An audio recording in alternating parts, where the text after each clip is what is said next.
What's up, guys? I want to do a real quick video right now because guess what? It's Thanksgiving, Black Friday weekend. Everybody's spending time with their families while I'm not. I'm trying to actually find some work, but it's too damn slow. Everybody's not looking for any type of job to get done. So, what does that leave me with? Yeah, nothing. Not until potentially tomorrow or next day, maybe Thursday, Friday. I'll have some work, but this weekend's been.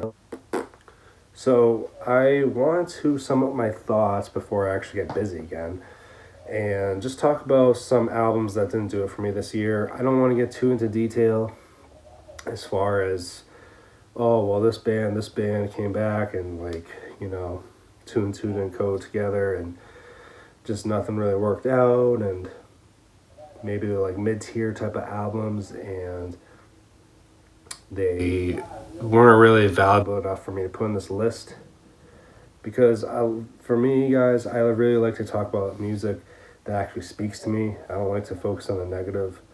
Yeah, of course, I've done songs where it's been the opposite and it's turned out to be shit that I don't like, but that's the whole idea of being a critic. So for me, I decided to actually put down 2, 3, maybe 4-ish albums at best in this video that I want to talk about. So the first one we're going to talk about is For Those That Wish to Exist by Architects. So I didn't even bother listening to this entire album, which I know for those of you listening, you're probably like, well, okay, there goes his opinion right out the window, his relevancy. For sure, you can say that all you want. I've given a shot for this album, and for me, there's just nothing that really does anything for me. And right out of the gate, right, Animal's lead single, you can tell that they're aiming for that new direction, that new sort of metalcore sound that suits the Serious Octane. It's a little mainstream type of crowd, but it's definitely not so mainstream to the point where it's like, okay, you're 100% Asking Alexander now. No, they got a couple heavy hitters on here, but they are for sure turned into what is going to be an Asking Alexander type of thing. And by the way, speaking of those guys, I have absolutely nothing to really talk about with their new album. They did terrible promoting, marketing, etc. Just did not do good for me at all. I have nothing to really say about it. I think that Architects has been such a big staple band in the scene that because they came back with this album, and for people like me expecting stuff like Holy Hell, and actually the album that really got me into them was Lost Together, Lost Forever, and a little bit of Daybreaker too. That's when I found out about them. For sure, they did Metalcore previously, so they had those first 3 albums that were like that too, but I personally got into them a little bit more once Daybreaker dropped. But yeah, this new direction, it's kind of like just Diet Architects type of thing, you know what I mean? So it doesn't really seem like Architects, even though it is Architects. And, songs like Impermanence, they showcase a good, nice side of Architects that we know them for, right? Nice heavy side. Winston McCall's in it. Perfect feature. But it doesn't do enough for me. It's not enough crunchy guitars.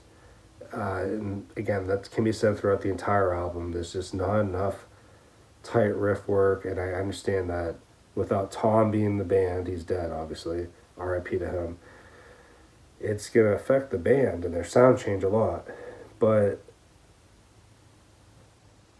yeah, this album's really kind of empty for me. I gave it a 4 out of 10. I don't actually do reviews on this channel. When I first started this channel, I decided to do it off of A Day Remembers Everything You Need.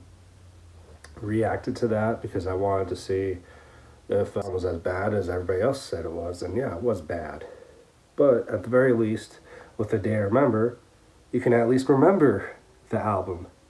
Unlike this album, which it's just disappointing at best. Now, Black Lungs, again, another heavy song, but it's being mixed in with this really lackluster chorus.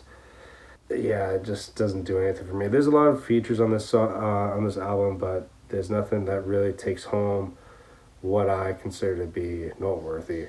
So, going back to A Day to Remember, right? I'm going to touch upon this album real quick because I do not want that shit stain to stain my mouth.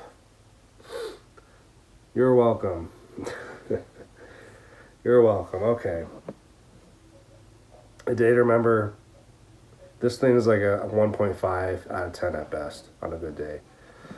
So, right off the bat, right, we had a couple of singles from this album, and Everything We Need, sorry, not Everything You Need, has at 2.8 million views. Okay, interesting. Resentment, 11 million views.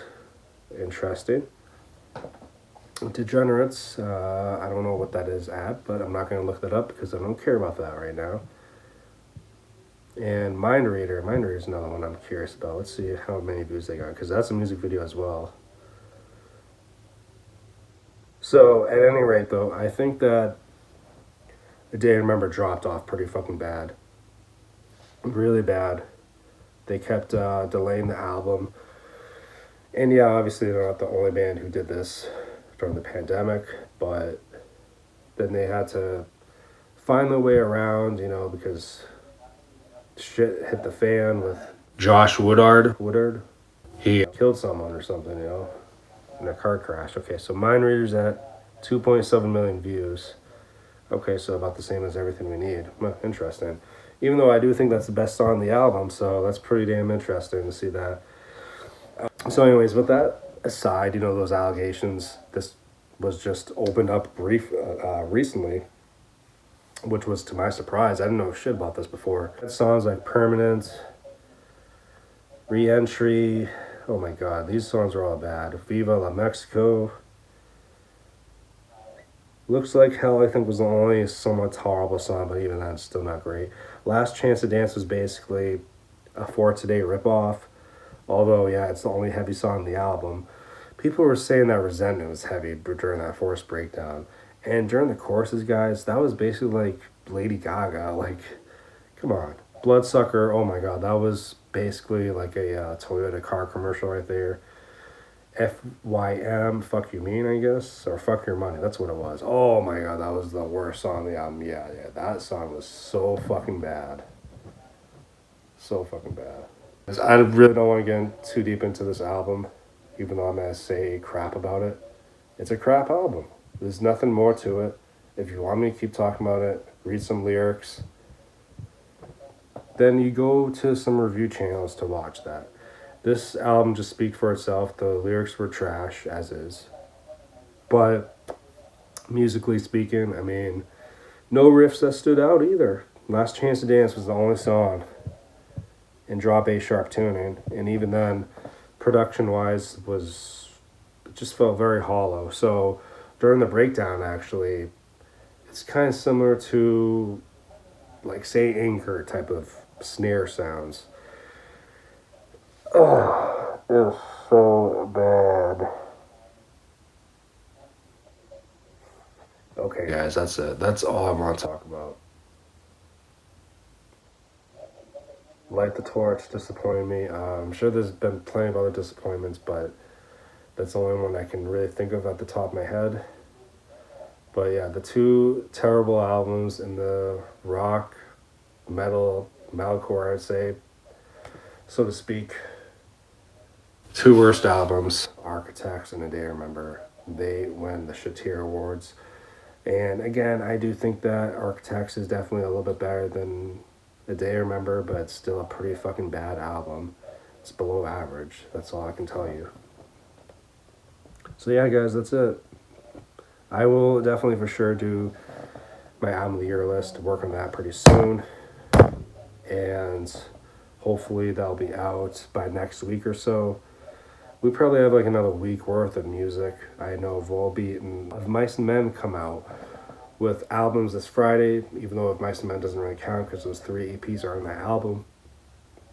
So we basically already heard the album.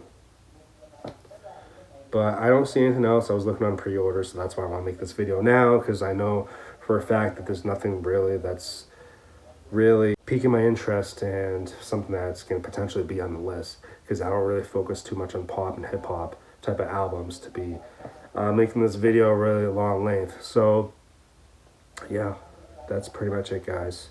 Please be sure to like, comment, subscribe. Let me know what you guys thought of some of these albums, and let me know if there's any other albums I'm missing. I'm sure there's plenty of others, but these are the two most disappointing and just overall ear-inducing albums. Like, for real. ADayToRemember, coming off of Bad Vibrations to this shit. Yeah, that's all that needs to be said. See you in the next one.